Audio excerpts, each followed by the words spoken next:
সূর্যগ্রহণ শেষ হবার পর অবশ্যই করুন এই 5টি কাজ, নয়তো পরিবারে পড়তে পারে বিভিন্ন নেতিবাচক শক্তির নজর।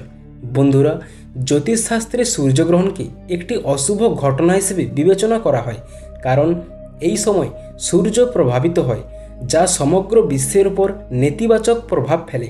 শাস্ত্রমতে সূর্য ও চন্দ্রগ্রহণের আগে সূতককাল শুরু হয়। মনে করা হয় গ্রহণ শুরু হবার আগে কয়েক ঘন্টা অশুভ সময় থাকে।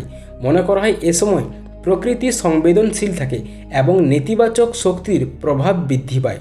কোনো শুভ কাজ করা যায় না এই গ্রহণের প্রভাবে, এবং শাস্ত্র অনুসারে যদি এই সূর্যগ্রহণ কিংবা চন্দ্রগ্রহণের সময় কিছু জরুরি নিয়মবিধি পালন না করা হয়, তাহলে আপনার বাড়িতেও প্রবেশ করতে পারে বিভিন্ন অশুভ শক্তির ছায়া। বিশেষ করে সূর্যগ্রহণের পর আপনাকে অবশ্যই এই কয়টি কাজ করতে হবে, না হলে অশুভ শক্তির অন্ধকার ছায়া এসে পড়বে আপনার পরিবারের উপর। তো বন্ধুরা, আপনাকে স্বাগত জানাই আমাদের আজকের এই নতুন ভিডিওতে, যে ভিডিওতে আমরা জানব আসন্ন সূর্যগ্রহণের সময় ও সূর্যগ্রহণের পর আমাদের কি কি কাজ করণীয়, যেই কাজগুলি করলে সূর্যগ্রহণের সমস্ত রকম অশুভ শক্তির ছায়া থেকে মুক্তি পাবে আমাদের পরিবার।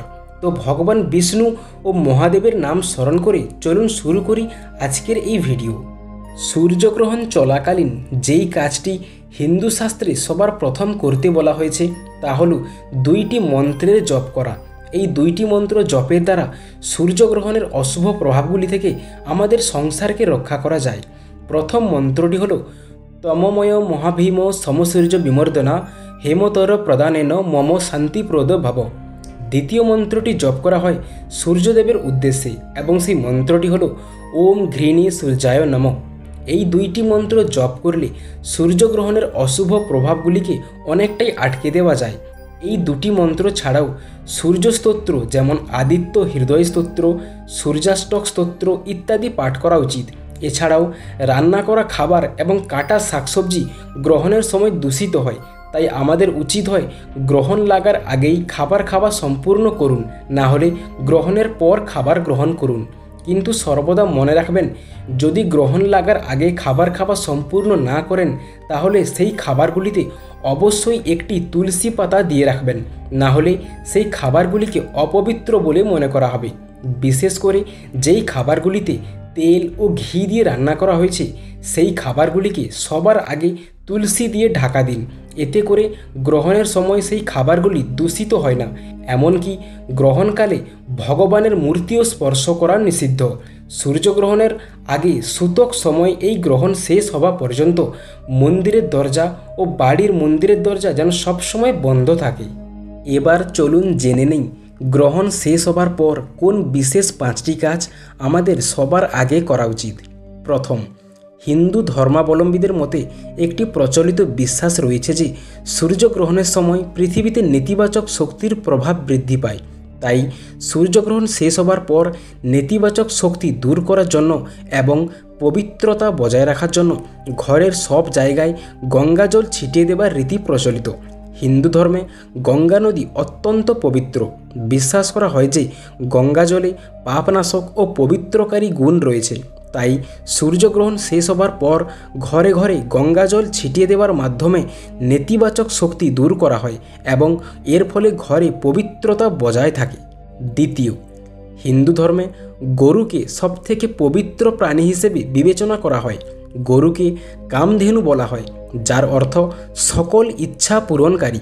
শাস্ত্র অনুসারে বলা হয় যে যদি কোনো ব্যক্তি সূর্যগ্রহণ শেষ হবার পর গরুকে রুটি খাওয়ান, তাহলে তার সকল নেতিবাচকতা দূর হয় এবং তিনি যা চান তাই পান। বর্তমানেও হিন্দু ধর্মের মধ্যে এই রীতি ব্যাপকভাবে প্রচলিত। সূর্যগ্রহণের পর পুণ্য অর্জনের জন্য অনেকেই গরুকে রুটি খাওয়ান, তাই আপনিও অবশ্যই গরুকে রুটি খাওয়ান।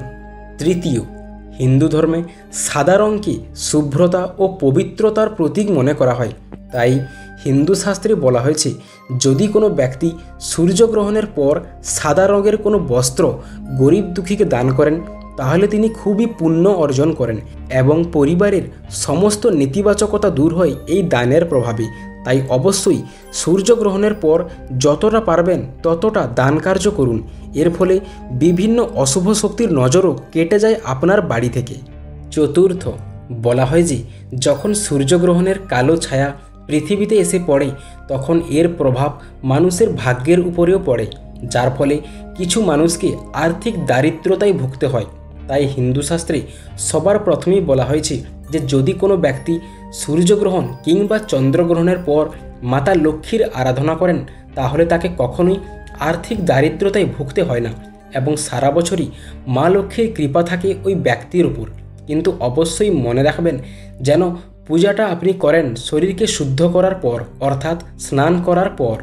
পঞ্চম, সূর্যগ্রহণের পর এই কাজটি করতে কখনোই ভুলবেন না, তা হলো তুলসী গাছে প্রদীপ জ্বালানো। তুলসী গাছকে পবিত্রতার প্রতীক হিসেবে দেখা হয়, তাই সূর্যগ্রহণ শেষ হলে তুলসী গাছে অবশ্যই একটি প্রদীপ জ্বালিয়ে ঘর বাড়িতে পবিত্রতা বৃদ্ধি করুন। বিশ্বাস করা হয় যে তুলসী গাছে দেবী লক্ষ্মীর বাস, তাই সূর্যগ্রহণ শেষে তুলসী গাছে প্রদীপ জ্বালিয়ে দেবী লক্ষ্মীর আশীর্বাদ লাভ করা হয়। তো বন্ধুরা, এই ছিল সেই 5টি বিশেষ কাজ, যেই কাজগুলিকে আপনাকে অবশ্যই সূর্যগ্রহণ শেষ হবার পর করা উচিত এবং পরিবারে একটি ইতিবাচক শক্তির প্রবেশ ঘটাতে পারেন। তো বন্ধুরা, যদি ভিডিওটি আপনার ভালো লেগে থাকে তাহলে অবশ্যই ভিডিওটিতে একটি লাইক দিয়ে যাবেন এবং এই রকম ভিডিও ও এই রকম আরও তথ্য পেতে আমাদের চ্যানেলটিকেও অবশ্যই সাবস্ক্রাইব করে যাবেন।